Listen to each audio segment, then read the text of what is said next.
오늘 저희가 같이 살펴볼 자료, 이게 한국어 필수 문법 10가지라는 글의 일부거든요. 근데 여기서 주장이 아주 흥미로워요. 한국어 공부할 때, 가장 중요하고 자주 쓰는 문법 딱 10개. 이것만 알면 어지간한 대화는 다 가능하다는 거예요. 와, 이거 되게 대담한 주장인데 이게 대체 어떤 의미인지 한번 좀 깊이 들어가 볼까요? 네, 듣기만 해도 상당히 솔깃한데요. 언어 학습이라는 게 사실 엄청 복잡하잖아요. 근데 그걸 딱 10개의 열쇠로 풀 수 있다. 뭐랄까, 거의 마법 같은 이야기처럼 들리기도 하고요. 이게 정말로 어디까지 가능한 건지, 또 어떤 한계가 있을지 좀 따져봐야 할 것 같아요. 맞아요. 그리고 가장 많이 사용하고 중요한 10가지라고 딱 집어서 강조하는 걸 보면요. 분명히 그 사용 빈도, 그리고 핵심 역할, 여기에 초점을 맞춘 것 같아요. 혹시 뭐 언어학습에도 그런 8020 법칙 같은 게 적용될 수 있다, 이런 걸까요? 최소 노력으로 최대 효과. 충분히 그럴 수 있죠. 네, 그렇게 해석할 여지가 있습니다. 실제로 어떤 언어든 간에요, 다른 것들보다 훨씬 더 자주 쓰이는 그런 핵심 구조들이 있거든요. 그러니까 이 10가지가 바로 뭐랄까, 뼈대다. 이런 이야기겠죠. 전체 문법 지도를 막 다 그리려고 하기 전에 사람이 제일 많이 다니는 길부터 익히는 그런 전략인 셈이죠. 특히 이제 막 배우기 시작하는 분들, 학습 초반에 좀 빨리 성취감도 느끼고 자신감 얻는 데는 꽤 효과적일 수 있어요. 근데요, 저는 웬만한 대화는 모두 가능하다. 이 표현이 아주 조금 걸리긴 해요. 이게 구체적으로 어느 정도 수준의 대화를 말하는 걸까요?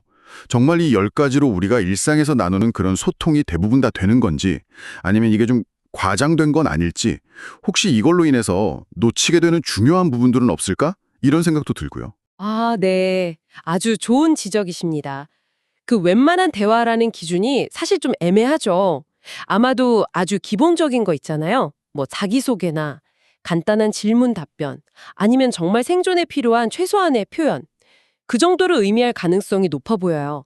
하지만 뭐 감정의 미묘한 차이라던가 아니면 좀 복잡한 논리, 이런 걸 표현하는 데는 당연히 한계가 있을 수밖에 없겠죠. 예를 들자면요. 뭐 한국어 핵심 문법이라면 기본적인 문장 구조 있잖아요. 주어, 목적어, 서술어 순서라든지, 아니면 정말 자주 쓰는 조사들, 은는, 이가, 을을 같은 거요. 그리고 아주 기본적인 시제 표현들, 뭐 아요, 어요라든지 습니다, 빕니다 같은 것들, 이런 게 포함될 수 있겠죠. 물론 이건 그냥 제 추측입니다. 자료에 딱 나와 있는 건 아니에요. 이런 핵심만 알아도 문장의 그 뼈대는 만들 수 있어요. 근데 거기에 살을 붙이고 좀 더 정교하게 다듬고 하려면 당연히 더 많은 문법 지식이 필요하죠. 그렇군요.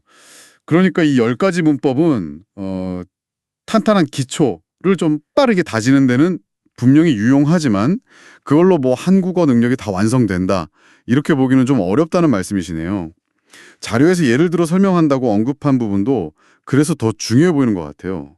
단순히 규칙만 외우는 게 아니라 실제 어떻게 쓰이는지를 봐야 그 문법의 진짜 의미나 한계를 알 수 있을 테니까요. 정확합니다. 네. 맥락 속에서 실제 예문을 통해서 익혀야만 이게 진짜 대화에서 써먹을 수 있는 뭐랄까 살아있는 지식이 되는 거거든요. 이 10가지 문법이 구체적으로 뭔지는 이 자료만 봐서는 알 수 없다는 점은 좀 아쉽긴 한데요. 그래도 이 자료가 제시하는 그 방식, 핵심에 집중하는 학습 전략, 이건 한번 곱씹어 볼 만해요. 모든 걸 다 알려고 막 애쓰기보다는 일단 가장 중요한 것부터 확실하게 내 꼴로 만드는 방식, 그 효율성에 대해서 다시 생각해 보게 하죠. 네, 오늘 한국어 필수 문법 10가지 이 발췌 자료를 보면서요. 언어학습에서 핵심에 집중하는 전략, 그 가능성과 의미에 대해 얘기 나눠봤습니다.